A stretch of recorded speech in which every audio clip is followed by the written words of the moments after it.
Amados hermanos, estamos una vez más con ustedes para llevarles una palabra de parte de Dios para su edificación, para su consolación, para su exhortación también.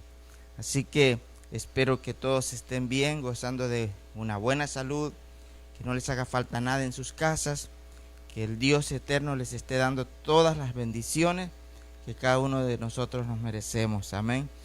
El hecho de ser hijos de Dios, eso nos da la garantía de que nada nos va a hacer falta. Él dice en su palabra, en el libro de los Salmos: Jehová es mi pastor y nada me faltará. Así que, hermanos, como ya en otra ocasión lo prediqué, lo compartí con ustedes, es que no estemos preocupados por las cosas que son elementales para nuestra vida, porque Dios las va a proveer siempre. Así que sean todos bien bendecidos en esta hora. Quiero compartirles una palabra. Está en el libro de los Salmos, en el capítulo 126. Es un salmo que habla de la restauración de Israel. Mejor dicho, en este caso sería de Judá. Amén. Así que vamos a leerlo hasta el versículo 4. Si usted tiene Biblia, le invito que siempre que está pendiente de las transmisiones, tenga Biblia, para que el hábito de la lectura no se pierda en nosotros, y que cuando regresemos a los templos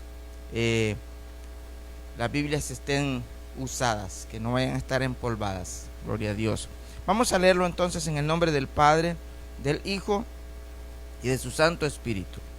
Cuando Jehová hiciere volver la cautividad de Sión, seremos como los que sueñan. Entonces nuestra boca se llenará de risa y nuestra lengua de alabanza. Entonces dirán entre las naciones: grandes cosas ha hecho Jehová con estos. Grandes cosas ha hecho Jehová con nosotros. Estaremos alegres. Haz volver nuestra cautividad, oh Jehová, como los arroyos del Negev. Y luego dice: los que sembraron con lágrimas, con regocijo segarán. Irá andando y llorando el que lleva la preciosa semilla, mas volverá a venir con regocijo trayendo sus gavillas. Vamos a orar. Padre, te damos gracias en esta hora por tu grande amor para con cada uno de nosotros, para con mis hermanos, para con todas las personas, Señor, que siguen nuestras transmisiones. Desde acá declaramos una palabra de bendición para sus vidas. Te pedimos, Señor, que tú los guardes de todas las acechanzas del enemigo, de toda enfermedad, de toda peste. Tú guárdalos, Padre, en el nombre poderoso de Jesús. Te pido por cada uno de ellos que no les haga falta el alimento, Señor, en sus casas. Que a pesar de no tener un trabajo, que a pesar de no poder salir a trabajar, a pesar de que sus patronos, a pesar de que no hay ingreso económico en sus casas, que tu mano poderosa, Señor, no sea parte de sus vidas. En el nombre poderoso de Jesús. Si hay alguien que está enfermo, Padre, en esta hora, Señor, al estar conectado, pueda recibir la sanidad, Señor, porque tú eres el Dios, Señor, que sanas. Eres el médico por excelencia. Te doy gracias por hablarnos en esta hora, Señor. Que tu palabra en nuestras vidas sea ese pan que necesita nuestra alma para nuestro crecimiento espiritual. En el nombre de Jesús. Amén y amén. Como le dije, este salmo habla de la restauración de un pueblo. Y en la versión del lenguaje actual dice: cuando el Señor nos hizo volver de Babilonia a Jerusalén, creíamos estar soñando, dice. De los labios nos brotaban risas y cánticos de alegría. Hasta decían las demás naciones: realmente, oiga, esto es precioso, realmente es maravilloso lo que hizo Dios, lo que Dios ha hecho por ellos. Lo que realmente Dios hizo por nosotros, dicen ellos mismos, es maravilloso y nos llenó de alegría. Es triste, mis hermanos, que nosotros, los que creemos en Dios, los que tenemos la promesa de la redención, sigamos el camino de los pecadores. El libro de los Salmos, en el capítulo 1, dice que Dios bendice al que no anda en el camino de los pecadores. Este pueblo, hermanos, después de la muerte de Salomón, allá por el año 930, por ahí, usted puede buscar más la historia, pero por ahí, que es la muerte del rey Salomón, el Reino Unido de Israel se divide, quedando 10 tribus en la parte norte y las otras 2 tribus restantes en la parte sur. Las 10 tribus asumieron el nombre de Israel como nación y los otros asumieron el nombre de Judá como el reino de Judá. Y pasados unos años, unos 208 años, el reino del norte dejó de seguir a Dios. ¿Por qué? Porque siguieron el camino de un rey malvado que se llamaba Jeroboam, que los enseñó a adorar sus ídolos. Y entonces ellos siguieron ese ejemplo y comenzaron a adorar ídolos. Esos eran pueblo de hijos de Abraham. Habían sido instruidos a no adorar otros dioses. Pero, hermano, este rey Jeroboam los enseñó a adorar ídolos. Entonces Dios decidió ponerle fin a esto y castigar su idolatría, hermano. Y utilizó a un rey de una nación que se convirtió, ahora nosotros conocemos mucho por Nínive, pero que esa era Siria. Y utilizó a ese rey y se llevó cautivo a toda la gente, por lo menos a una gran mayoría de la nación del reino del norte, los cuales nunca más regresaron a su nación. Entonces quedaron algunos pocos que después se fueron mezclando con otra gente, y por eso es que los judíos y los de la nación, los del reino del norte, no se querían, porque ellos decían que esa era una mezcla, eran una gente mezclada, no era la verdadera descendencia de Abraham. Y por eso decía que judíos y samaritanos no se llevaban, por esa razón, porque los judíos se creían muy pulcros, muy puros, y no se iban a meter con gente que estaba manchada con otras naciones. Entonces Dios decidió castigarlos. Y luego el reino del sur, Judá, comenzó a seguir los pasos de sus hermanos israelitas de la nación del norte. Y también se contaminaron. 134 años más Dios esperó para ponerles un alto, que ya se los había dicho el profeta Jeremías en el capítulo 25, que los iban a llevar cautivos y que iban a servir al rey de Babilonia. Entonces Dios utilizó al rey de Babilonia, a Nabucodonosor, sitió la ciudad, destruyó la ciudad, quemó la ciudad, se llevó todos los utensilios de la casa de Jehová, se llevó todo lo que había en los palacios, se llevó a la gente importante del reino de Judá, se llevó a todos. Y ellos estuvieron allá sirviendo a Nabucodonosor durante 70 años hasta que se cumpliera la promesa. Y es allí donde este salmo se escribe. En el libro le voy a leer un poquito de la historia para que usted tenga allí referencia. En el capítulo 36, del segundo libro de las Crónicas, en el versículo 17 dice así: por lo cual trajo contra ellos, está hablando contra Judá, al rey de los caldeos, es Babilonia, que mató a espada a sus jóvenes en la casa de su santuario, sin perdonar joven ni doncella, anciano ni decrépito, todos los entregó en sus manos. Asimismo, todos los utensilios de la casa de Dios, grandes y chicos, los tesoros de la casa de Jehová y los tesoros de la casa del rey y de sus príncipes, todo lo llevó a Babilonia. Y quemaron la casa de Dios y rompieron el muro de Jerusalén y consumieron a fuego todos sus palacios y destruyeron todos sus objetos deseables. Los que no escaparon de la espada fueron llevados cautivos a Babilonia y fueron siervos del rey y de sus hijos hasta que vino el reino de Persa, para que se cumpliese la palabra de Jehová por boca de Jeremías, que eso está en el capítulo 25, hasta que la tierra hubo gozado de reposo, porque todo el tiempo de su asolamiento reposó hasta que los 70 años que el profeta Jeremías le había dicho fueron cumplidos. Después Dios utilizó al rey a Ciro para que los dejara ir de nuevo a edificarle su casa allá a Jerusalén. Para ellos Jerusalén era como algo deseado estar ahí. Un día David dijo en el segundo libro de Samuel, en el capítulo 25, si no mal recuerdo, dijo: ¿quién me diera a mí, dijo, a beber agua del pozo de Jerusalén? También David escribió en el libro de los Salmos, ahí en el capítulo 27, hablando acerca de Jerusalén, que él una cosa demandaba nomás: estar en la casa de Jehová, y la casa de Jehová estaba en Jerusalén. Entonces, cuando ellos escriben este salmo, hermano, Este salmo probablemente se escribió estando ellos pocos días antes de salir del cautiverio, o cuando regresaron en el tiempo de Esdras ya para edificar la casa del Señor. Y ellos dicen: cuando Jehová hiciere volver la cautividad de Sión, seremos como los que sueñan. A ellos les parecía un sueño haber sido liberados de un imperio tan hostil como era el imperio. Ahora ya no era Babilonia, ahora ya era el imperio persa, medo-persa, que los habían tenido cautivos allí, y que ahora ellos podían gozar de una libertad que ellos anhelaban durante 70 años. Mucha de esa gente llegó cautiva y ya no regresó porque murieron en Babilonia. Y ahora están regresando quizás las personas que allá nacieron. Pero ellos recibieron de sus padres enseñanza acerca de la libertad que Dios les iba a dar, porque el profeta Jeremías estaba predicándoles a ellos ahí. También Isaías estuvo predicándoles. Entonces, ahora ellos están contentos, están alegres. Eso, hermano,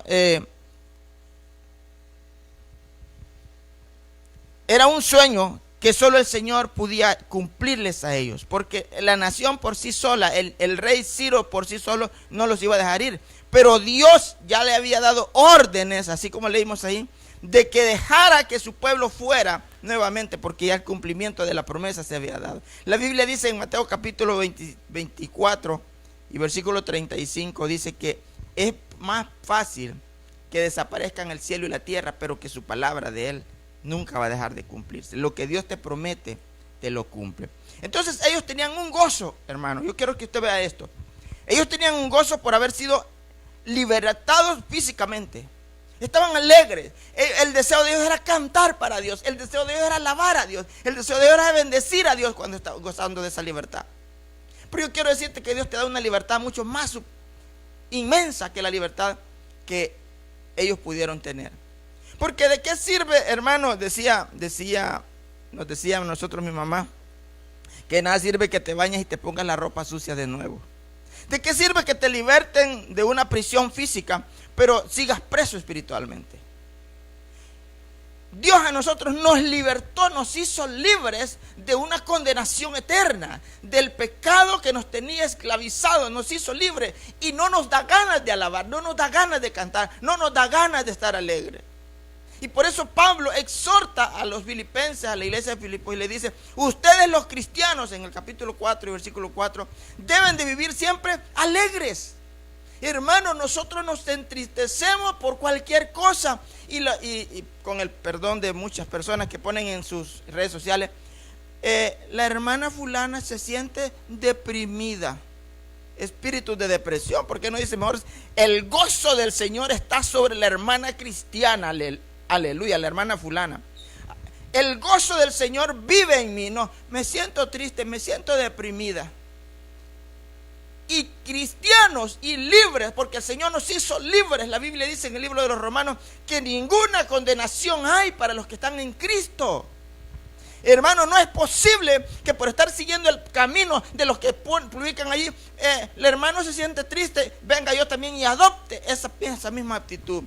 Pablo le dijo a los romanos en el capítulo 12: no os conforméis a este siglo. Es decir, no se amolden, no se parezcan, no hagan lo que ellos hacen. Hermano, deja de hacer lo que los impíos hacen. Si los impíos bailan, que bailen, ese es su problema de ellos. Pero tú mantente santo y gozoso, gózate en la libertad que Cristo te hizo libre. Eres libre, puedes danzar, puedes gozarte. Esta gente habían experimentado el cautiverio, habían experimentado servirle a un hombre pagano. Muchos de ellos ya ni hablaban su idioma, muchos de ellos ya estaban hablando ahora el idioma de los caldeos. Por eso es que el rey de Babilonia quiso que Daniel y aquellos tres amigos de él ya no hablaran nada de los hebreos. El enemigo quiere que tú no te parezcas a los cristianos. El enemigo quiere que tú te olvides de las raíces cristianas, de los principios bíblicos. Quiere que tú te olvides. Por eso es que mucha gente está criticando, está hablando, está ofendiendo en las redes sociales. El enemigo está feliz de eso, porque te quiere volver a esclavizar, quiere que vuelvas a ser esclavo. A los esclavos se les enseña la doctrina de los reyes de los esclavos. El diablo está adoctrinando muchas veces al mismo pueblo de Dios. Y nosotros no debemos permitir eso. Esta gente, después de haber sido libres de allá, ellos escriben este salmo y dice: nos parece estar soñando. Parecía imposible que haberlo sacado de un rey tirano, de un rey pagano que servía a otros dioses, a un Dios vivo, a un Dios que les tenía una promesa eterna a ellos. Y les parecía sueño y estaban alegres, estaban contentos de lo que estaba pasando. Yo no sé cuánta gente hoy se alegra de estar en sus casas sano y salvo, de saber que aunque las cosas estén poniéndose más feas cada vez, ellos estén bien. De saber que el COVID no se termina, pero que ellos están bien. De saber que mucha gente quizás está pagando consecuencias terribles, pero ellos están bien. No podemos gozarnos de ellos, pero podemos gozarnos de nosotros. Y que la gente diga lo que decía de estos hermanos de Judá, que decía, realmente decían en la versión que le leí del lenguaje actual, decía, realmente Dios es maravilloso. Oiga lo que decía, es maravilloso lo que Dios ha hecho por ellos. Que la gente diga así del pueblo de Dios.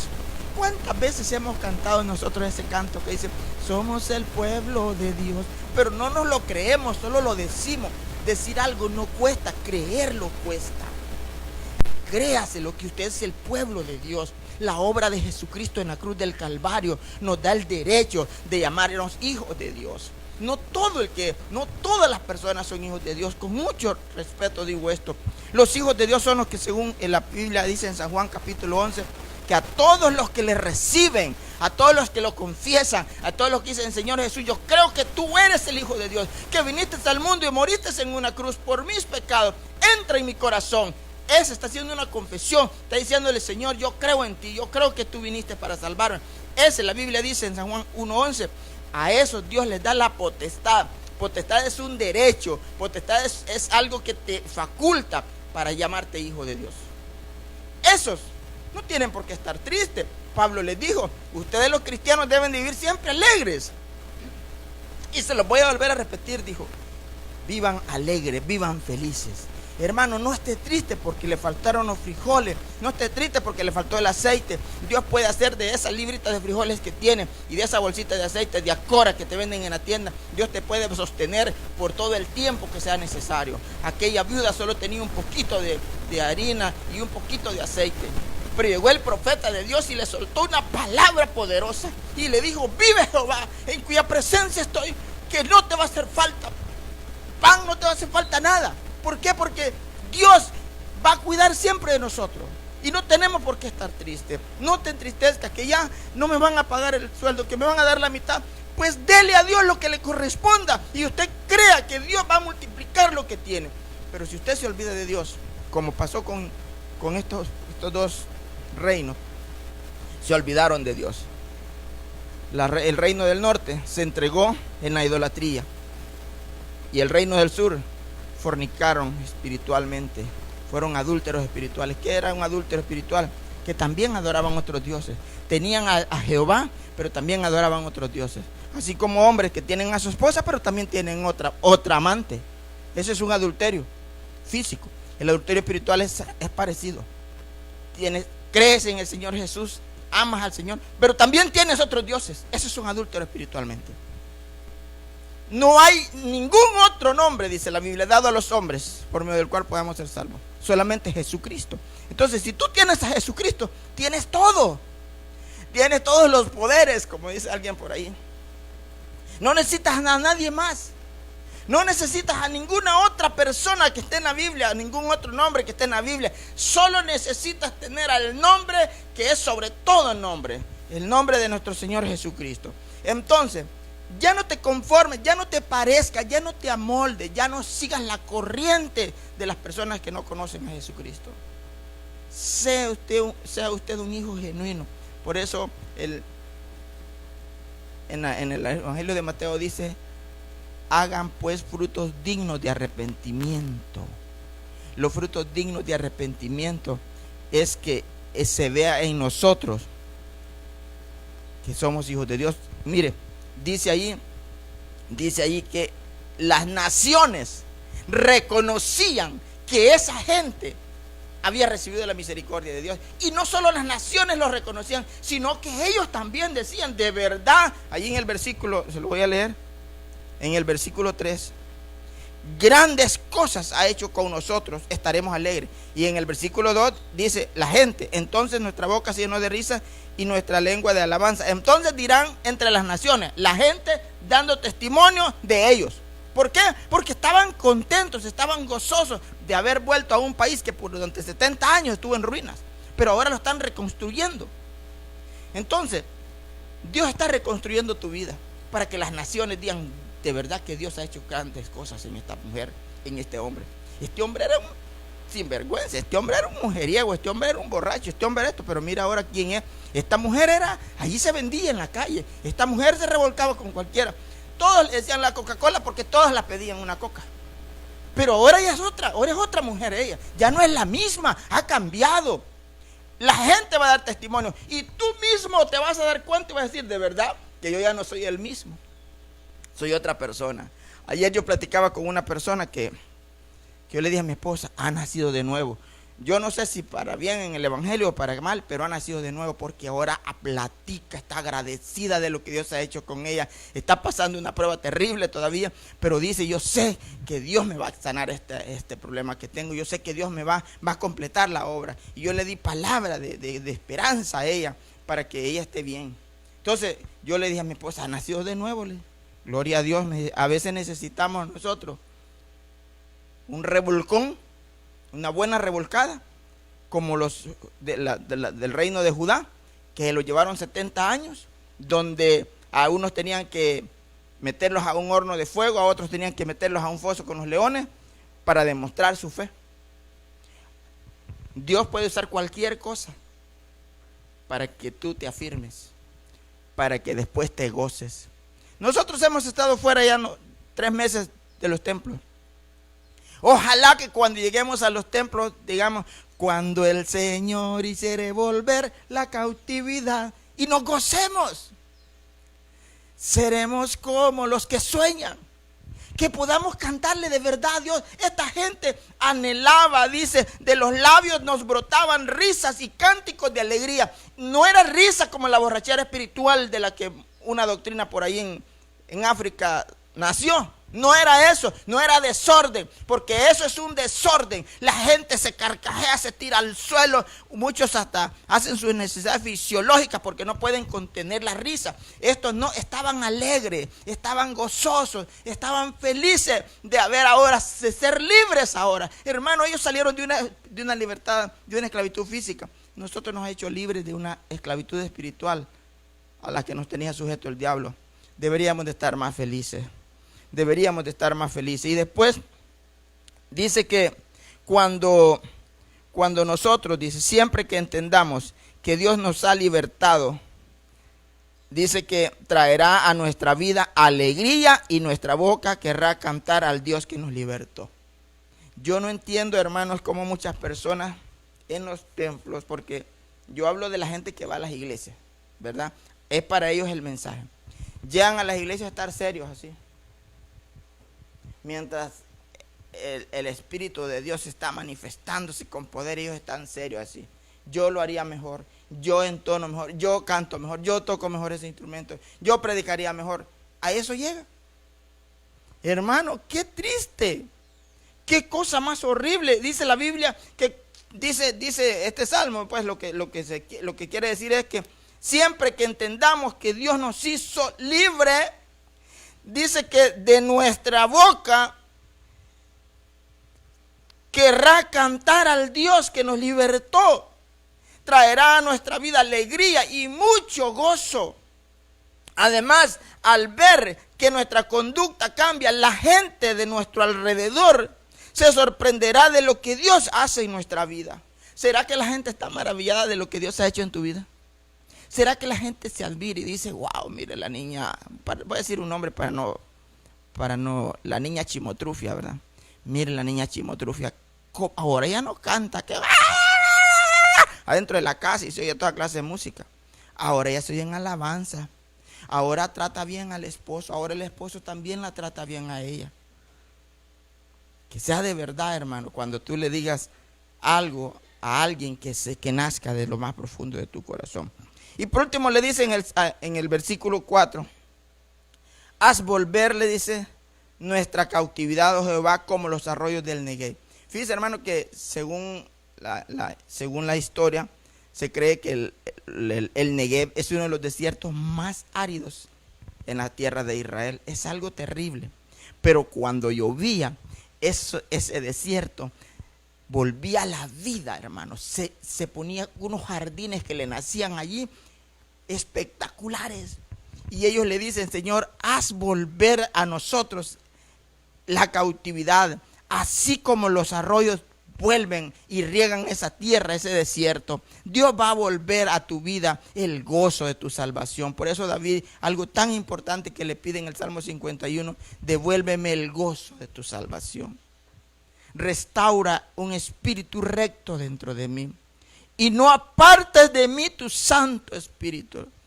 No permita que Dios no se mueva usted de él. Manténgase firme, alegre, confiando, perseverando. Manténgase allí, no dude en ningún momento, porque el que duda, dice, no agradará al Señor. No lo va a agradar. Usted puede hacer que la tormenta llegó a la orilla. No va a llegar a su casa, porque en el Salmo 95 dice que el que habita al abrigo del Altísimo morará bajo la sombra del Omnipotente. Y Él mandará acerca de usted ángeles para que lo guarden. Y por cuanto usted lo ha puesto a Él, que es su castillo, que es su esperanza, dice que plaga, póngale el nombre si quiere, COVID-19, no tocará su morada, no tocará su casa. No lo va a afectar a usted, porque está debajo, está metido en esa sombra, está creyendo, no ha dudado, no se ha comportado como se comportan los malignos. Estas dos reinos tuvieron que pagar consecuencias terribles por simple hecho de seguir el camino de los pecadores. Apártese de los que pecan, no imite a los que pecan, no ponga palabras terribles. Para mí, hermano, hay palabras que no las resisto en mi vocabulario, y las veo de cristianos allí, que te voy a dar una, y hablando de golpe, que esto es una, y así, hermano, y muchos de ellos tienen privilegios en las iglesias. Es triste. No lo haga, no lo haga. Yo los estoy observando, por lo menos a los hermanos de la iglesia, yo los estoy observando, y toda palabra de que yo vea ahí, se las estoy guardando, y yo lo voy a reunir después y le voy a decir, usted está sirviendo, pero usted se comporta de esta forma. El testimonio está malo. No podemos nosotros arruinar un ministerio por nuestro mal testimonio. Porque si una mosca, dice Eclesiastés, echa a perder toda una olla de sopa, un solo hermano echa a perder todo el trabajo de un ministerio. Así que yo los estoy observando, hermano. Los amo de verdad. Créalo que los amo. No tengo por qué enojarme con usted. Pero sí tengo la obligación de decirle, usted está haciendo esto que no es agradable delante de los ojos de Dios. Ni siquiera su testimonio está bien. Cuidémonos. Busquemos del Señor y estemos alegres, pero una alegría santa, no una alegría mala. No va a decir, como el pastor dijo que estemos alegres y la única forma de estar alegres es ir a una fiesta, ¿verdad? No, mis hermanos, gócese en la presencia del Señor. Allí, la Biblia dice que a Él correrá el justo, a Él, no al mundo. Ya se van a abrir las calles, ya se van a abrir todo aquí en el país y usted va a tener la libertad, pero hágalo con el debido cuidado de lo que usted ha aprendido del Evangelio. Así que vamos a orar para que el gozo del Señor sea restablecido, para que la restauración divina de toda esa tristeza se vaya ahora y venga el gozo para su vida. Padre, yo te doy gracias en esta hora, porque este pueblo, Señor, se alegró, se gozó, y el único deseo que ellos tenían era cantarte a ti por haber sido libres de una esclavitud de 70 años. Muchos de ellos ni siquiera vieron cuando se los llevaron cautivo a sus padres. No saben qué fue lo que sus padres vivieron en ese arresto, que sitiaron esa ciudad, que la quemaron, que la saquearon, que se llevaron a los reyes, se llevaron a los príncipes, se llevaron a la gente poderosa y solo dejaron a los pobres para que trabajaran la tierra. De allá toda la gente importante se la llevaron y 70 años, muchos murieron allá en el exilio. Ellos ni siquiera saben lo que pasó, no conocen el dolor que esta gente sufrió. Pero ahora ellos vienen y están alegres de venir a una tierra que ellos no nacieron en esa tierra. Están gozosos. ¿Por qué la iglesia no puede estar gozosa por lo que Dios ha hecho? Que las demás personas hagan lo que dijeron con esto. Grandes cosas ha hecho Jehová con ellos. Y ellos lo reconocieron y dijeron, y en verdad Dios nos ha hecho grandes cosas. Por eso estamos alegres. Por eso la iglesia debe estar siempre alegre. Por eso es que la Biblia dice que la iglesia es la luz. Nunca he visto una luz triste. La luz siempre brilla. La sal también de la tierra, la sal que ya no da sabor se bota. Eso somos nosotros, la sal que da sabor, la luz que brilla. Así que mantengámonos siempre gozosos. Padre, bendice a mis hermanos, aquellos que están enfermos hoy, Señor, en el nombre de Jesús. Yo vengo a desatar sanidad sobre sus vidas. Y tu palabra dice que lo que desatamos en la tierra es desatado en el cielo. Yo deposito esa salud, esa sanidad en sus cuerpos. Se han levantado sus cuerpos ahora, Señor. Se han sanado sus cuerpos. Ese COVID que entró en su cuerpo se va en el nombre poderoso de Jesús. Asimismo, Señor, yo vengo a poner esta nación, El Salvador, en tus manos. Señor, que las personas sean sabias, Señor. Que ellos puedan respetar a las demás personas. Que no salgan, Señor, que siempre guarden medidas para que no caigan, Señor, en el contagio. Y que la iglesia, sobre todo, Señor, no siga el camino de los impíos. Que se mantenga siempre tomando, Señor, precauciones, sabiendo que tu palabra dice que el sabio ve el mal y se aparta. Que así nos mantengamos siempre, Señor, porque la iglesia necesita todavía, Señor, predicar en esta tierra. No nos podemos morir, necesitamos estar vivos para que anunciemos a las personas que aún no son salvas que tú, Señor, les das libertad y que quitas todo el pecado y que toda condenación se va en el nombre poderoso de Jesús. Bendice, Señor, a los pastores amigos, Padre, aquí en El Salvador, allá en los Estados Unidos, Señor, a todas las personas que nos ven desde España, Señor, desde Europa, de muchos lugares que nos ven. Yo los bendigo y, Padre, que tu gracia, que tu poder se manifieste en sus vidas, Señor, y que el gozo que tú nos das permanezca, Padre, permanezca en nosotros. Yo pongo en tus manos la iglesia Fuente de Vida para las Naciones, a cada hermano, a cada niño, Señor, en el nombre de Jesús los bendigo, Padre. Desde aquí yo les mando un abrazo fuerte, Señor, y te pido, Padre, que los mantengas siempre sanos en el nombre de Jesús. Amén y amén. Quiero invitarles para que estemos pendientes siempre. Ya pronto se van a aperturar los cultos. Creo que para el 22 de julio estamos programados como iglesias a aperturar. No sabemos, como ahora aquí en el país se dice una cosa, mañana se vota, luego ponen otra, pero nosotros estemos pendientes de las noticias, ¿verdad? Yo sé que el enemigo quiere mantenernos todavía separados, pero bueno, Dios quiso 70 años tener al reino de Judá por allá lejos de la casa del Señor, pero luego volvieron y estaban muy felices. Así que vamos a tener que tomarlos, todos los protocolos que el gobierno, que las autoridades decidan ponernos, lo vamos a hacer. Como iglesia estamos preparándonos ya para todas esas medidas. Nosotros no tenemos ningún problema legal porque somos una iglesia legalmente constituida, tenemos todos los documentos que puedan requerir para las aperturas. Así que esté siempre orando usted, manténgase siempre firme, y cuando regresemos a la casa del Señor nos gozaremos y nos alegraremos en el Dios de nuestra salvación.